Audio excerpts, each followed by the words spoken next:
বাংলা সাহিত্য ও চলচ্চিত্রের এক উজ্জ্বল নক্ষত্র ছিলেন জহির রায়হান। কিন্তু 1972 সালের 30শে জানুয়ারি এক অন্ধকার দিন এই মহান শিল্পী রহস্যময়ভাবে গুম হয়ে যান। আজ আমরা জানব সেই মর্মান্তিক কাহিনী, যা আজও বাঙালি জাতির মনে এক গভীর ক্ষতের মতো রয়েছে। এদেশে সংঘটিত 71 সালের যুদ্ধ বা যুদ্ধে নিহত মানুষদের নিয়ে কোনো গবেষণা সম্ভব হয়নি। একটা শক্তিশালী পক্ষ আছে যারা কখনোই চায় না এদেশের নিহত মানুষদের তালিকা হোক, কিংবা যারা নিহত হয়েছে তাদের নিহত হওয়ার প্রকৃত কারণ নিয়ে গবেষণা হোক। কারণ গবেষণা করলেই মহান মুক্তিযুদ্ধের গোমর ফাঁস হয়ে যাবে বা হওয়ার যথেষ্ট সম্ভাবনাও থাকে। হিন্দুস্তান নিয়ন্ত্রিত তথাকথিত স্বাধীনতা অর্জনের পর যে কয়জন মানুষ এই কাজ করার উদ্যোগ নিয়েছেন তাদের প্রত্যেককে থেমে যেতে হয়েছে। বেশিরভাগ ধমক খেয়েই গবেষণা থেকে সরে এসেছেন, আর যারা সরে আসেননি তারা খুন এবং গুমের শিকার হয়েছেন। এই গবেষণার প্রথম শিকার জহির রায়হান, সর্বশেষ শিকার ছিল ডক্টর আফতাব আহমেদ। তাকেও গুলি করে সন্ত্রাসীরা হত্যা করে, যা এখনও রহস্যের মতোই রয়েছে। বাংলা চলচ্চিত্রের নামকরা পরিচালক জহির রায়হান, 50 বছরের বেশি সময় ধরে তিনি গুম রয়েছেন। জহির রায়হান তথাকথিত স্বাধীনতার স্বপ্ন দেখতেন, এদেশকে বাম রাজ্য বানানোর স্বপ্ন দেখতেন। তিনি সমাজতন্ত্রের আদর্শ বাস্তবায়ন করবেন। তিনি ধর্মীয় চেতনায় বা বিধিনিষেধে বেশ বিরক্ত ছিলেন, তাই পাকিস্তান কোনোভাবেই তার সহ্য হতো না। কিন্তু ভাগ্যের নির্মম এবং সহজাত পরিহাস, দেশ যখন তার চাওয়া মতো স্বাধীন হলো, তখন স্বাধীন বাংলাদেশের প্রথম গুম হওয়া ব্যক্তিটা ছিলেন স্বয়ং তিনি। অর্থাৎ জহির রায়হানকে দিয়েই স্বাধীন বাংলাদেশের গুমের মতো একটি জঘন্য রাজনৈতিক চক্রান্তের সফল অভিষেক হয়। 1935 সালের 19 আগস্ট ফেনীর মজুপুর গ্রামে জন্মগ্রহণ করেন জহির রায়হান। প্রকৃত নাম মোহাম্মদ জহিরুল্লাহ। ছোটবেলা থেকে তিনি ছিলেন অত্যন্ত মেধাবী এবং কল্পনাপ্রবণ। প্রাথমিক শিক্ষা শেষে তিনি চলে আসেন কলকাতায়, যেখানে তার মাধ্যমিক শিক্ষা জীবন শুরু হয়। কলকাতা মিত্র ইনস্টিটিউট থেকে মাধ্যমিক পাশ করার পর 1947 সালের দেশভাগের পর তিনি ঢাকায় চলে আসেন। ঢাকায় এসে ভর্তি হন ঢাকা কলেজে এবং পরে ঢাকা বিশ্ববিদ্যালয়ে বাংলা সাহিত্য বিভাগে। এই সময় তার সাহিত্য চর্চা এবং রাজনৈতিক সচেতনতা বৃদ্ধি পায়। ঢাকা বিশ্ববিদ্যালয়ে পড়াশোনা করার সময় জহির রায়হানের লেখালেখি শুরু হয়। 1952 সালের ভাষা আন্দোলন তাকে গভীরভাবে প্রভাবিত করে এবং এই আন্দোলনের প্রভাব তার সাহিত্যকর্মে বারবার উঠে এসেছে। তার প্রথম গল্পগ্রন্থ সূর্যগ্রহণ প্রকাশিত হয় 1955 সালে, যা পাঠক মহলে ব্যাপক সাড়া ফেলে। তার লেখা প্রতিটি উপন্যাস এবং গল্পে সমাজের অসঙ্গতি, মানুষের সংগ্রাম এবং মুক্তির আকাঙ্ক্ষা ফুটে উঠেছে। হাজার বছর ধরে উপন্যাসটি তার বাংলা সাহিত্যে স্থায়ী আসন এনে দেয়। জহির রায়হান শুধু সাহিত্যে সীমাবদ্ধ থাকেননি, তিনি চলচ্চিত্র নির্মাণেও পা বাড়ান। 1961 সালে তার প্রথম পরিচালিত ছবি কখনো আসেনি মুক্তি পায়। তবে 1964 সালে মুক্তিপ্রাপ্ত সঙ্গম চলচ্চিত্রের মাধ্যমে তিনি চলচ্চিত্র জগতে নিজের অবস্থান দৃঢ় করেন। জীবন থেকে নেয়া চলচ্চিত্রটি বাংলা চলচ্চিত্রের ইতিহাসে একটি মাইলফলক হিসাবে গণ্য করা হয়। মুক্তিযুদ্ধ শুরু হওয়ার পর জহির রায়হান আগরতলা হয়ে কলকাতায় পৌঁছান। নিজেকে যুক্ত করেন মুক্তিযুদ্ধের প্রচার কাজ সংগঠিত করার কাজে এবং পাকিস্তানের গণহত্যা বিশ্ববাসীর কাছে তুলে ধরার জন্য স্টপ জেনোসাইড নামের একটি প্রামাণ্যচিত্র তৈরি করার উদ্যোগ নেন।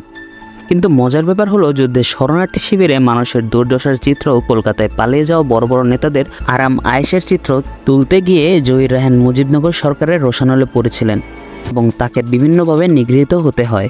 1992 সালের আগস্টে শাহরিয়ার কবিরের ভূমিকায় জহির রায়হান কর্তৃক প্রকাশিত 21শে ফেব্রুয়ারির গ্রন্থে বলা হয়, স্টপ জেনোসাইড ছবিটি নির্মাণের সময় আওয়ামী লীগের নেতারা তাকে নানাভাবে বাধা দিয়েছে। বিভিন্ন সেক্টরে শুটিং করতে দেয়নি, এমনকি কোনো সেক্টরে তার গমন পর্যন্ত নিষিদ্ধ ছিল। আওয়ামী লীগের নেতারা ছবি দেখে ছাড়পত্র না দেওয়ার জন্য পশ্চিমবঙ্গ সেন্সর বোর্ডকে অনুরোধ জানিয়েছিলেন।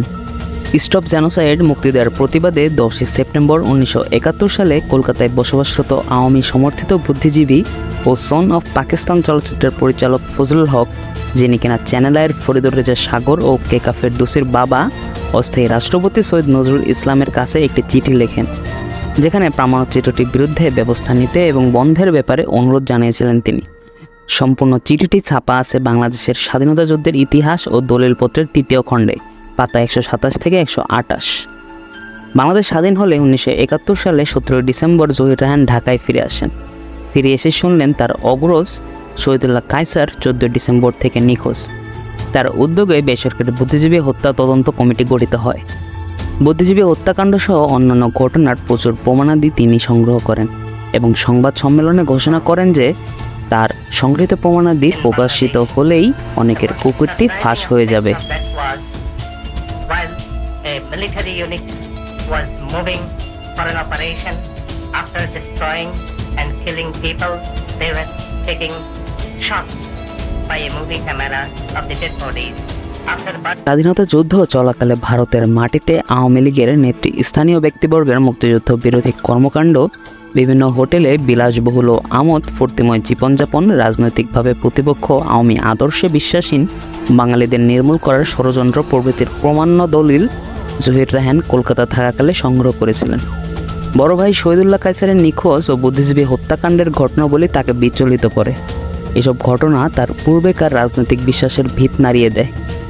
শেখ মুজিবুর রহমান বাংলাদেশের সর্বময় ক্ষমতায় আসীন হওয়ার 15 দিন পর 1972 সালের 25শে জানুয়ারি ঢাকা প্রেস ক্লাবে এক সংবাদ সম্মেলনে চলচ্চিত্রকার জহির রায়হান ঘোষণা দেন, বুদ্ধিজীবী হত্যাকাণ্ডের পেছনে নীল নকশা, উদ্ঘাটন সহ মুক্তিযুদ্ধের সময়ের অনেক গোপন ঘটনার নথিপত্র, প্রামাণ্য দলিল আছে তার কাছে, যা প্রকাশ করলে সদ্য স্বাধীন বাংলাদেশের মন্ত্রিসভায় ঠাঁই নেয়া অনেক নেতার কুকীর্তি ফাঁস হয়ে যাবে। আগামী 30 জানুয়ারি এই প্রেস ক্লাবে ফিল্ম শো প্রমাণ করে দেবে কার কী চরিত্র ছিল। 1972 সালের 25শে জানুয়ারি সাংবাদিক সম্মেলনের কয়েকদিন পর 30 জানুয়ারি রোববার সকালে এক রফিক নামের অজ্ঞাত টেলিফোন আসে জহির রায়হানের কায়েতটুলির বাসায়। রফিক ছিলেন জহিরের পূর্ব পরিচিত, যিনি ইউসিসিতে চাকরি করতেন। প্রথমে ফোন ধরেছিলেন জহির রায়হানের ছোট বোন ডাক্তার সুরাইয়া, যার কাছে জহিরকে খোঁজা হচ্ছিল। সুরাইয়া জহির রায়হানকে ডেকে ফোন ধরিয়ে দেয়। টেলিফোনে জহিরকে বলা হয়েছিল, আপনার বর্দা মিরপুরে 12 নম্বরে বন্দী আছেন। যদি বর্দাকে বাঁচাতে চান তাহলে এক্ষুনি মিরপুরে চলে আসুন। একমাত্র আপনি গেলেই তাকে বাঁচাতে পারবেন। টেলিফোন পেয়ে জহির রায়হান দুটো গাড়ি নিয়ে মিরপুর রওনা দেন। তার সাথে ছিলেন ছোট ভাই মরহুম জাকারিয়া হাবিব, চাচতো ভাই শাহরের কবির, বাবুল, আব্দুল হক, পান্না কায়সারের ভাই নিজাম ও পারভেজ।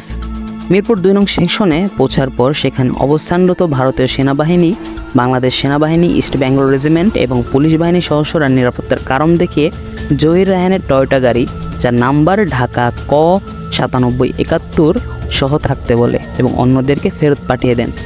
শাহরিয়ার কবির অন্যদের সাথে করে বাড়ি ফিরে আসেন। এভাবে জহির চিরতরে হারিয়ে যায়। অথচ সেদিন বিকালে প্রেস ক্লাবে তার কাছে থাকা অনেক দুর্লভ তথ্য প্রমাণ ফাঁস করার কথা ছিল, যা ফাঁস হলে অনেকের মুখোশ উন্মোচিত হয়ে যেত, যা আর কোনোদিনও করা হলো না জহির রায়হানের। ভিডিওটি কেমন লেগেছে অবশ্যই কমেন্টে জানাতে ভুলবেন না।